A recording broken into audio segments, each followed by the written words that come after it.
कर रही थी। फाइनली 1 महीने पहले इस टीम को रिप्रेजेंट किया है। मैं आपसे जानना चाहूंगी जाहिद साहब, क्या हुआ इस केस में? इस केस की पूरी डिटेल्स हमें बता दीजिए ताकि लोगों के सामने भी इस फेक पीर का खुलासा हो पाए। मैं आपको ये बताना चाहता हूँ, जो मुलजिम इस केस में था वो अपने आप को पीर बाबा कहता था और इलाके का मौलवी बोलता था।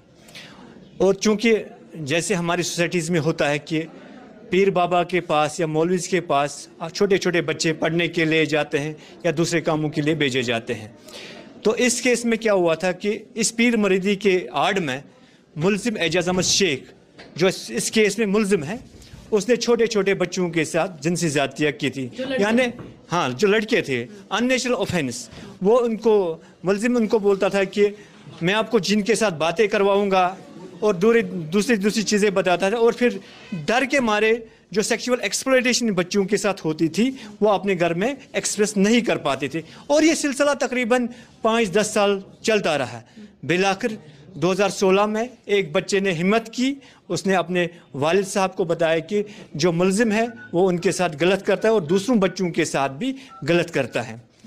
जब वालिद ने ये बात सुनी तो वो एसपी मुतलका के पास, जो एसपी सोपोर उन्नाया में थे, उसके पास शिकायत लेके गए, रिटन एप्लीकेशन दी एसएसपी सोपोर को। एसएसपी सोपोर ने उस एप्लीकेशन को एंडोर्स करके एसएचओ बुमाई को हुक्म दिया कि वो मामला के निस्बत एफआईआर दर्ज करें। एफआईआर दर्ज करने के बाद एसपी वक्त ने एक स्पेशल टीम कॉन्स्टिट्यूट की, जिसकी क़यादत वक्त एसडीपीओ, जो कि आज एसएसपी साहब हैं, आशीष मिश्रा आईपीएस हैं, उन्होंने एसआईटी के ज़रिए इस मामले में तफ्तीश बामल लाई। तफ्तीश मुकम्मल करने के बाद 2017 में इस केस में chief judicial magistrate court Sopore में चालान पेश हुआ। चालान पेश होने के बाद जैसे आपको पता ही है कि प्रोसिक्यूशन को अपनी एविडेंसेस पेश करनी होती है। प्रोसिक्यूशन ने अपने गवाह को अदालत में पेश किया।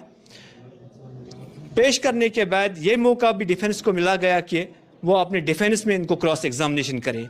हर एक गवाह का क्रॉस एग्जामिनेशन किया गया और जितने भी पीडब्ल्यूओज है, मैक्सिमम पीडब्ल्यूओज का स्टेटमेंट अदालत में रिकॉर्ड किया गया। डिफेंस ने भी अपने डिफेंस में 6 गवाहों को पेश किया जिनको प्रोसिक्यूशन ने क्रॉस किया।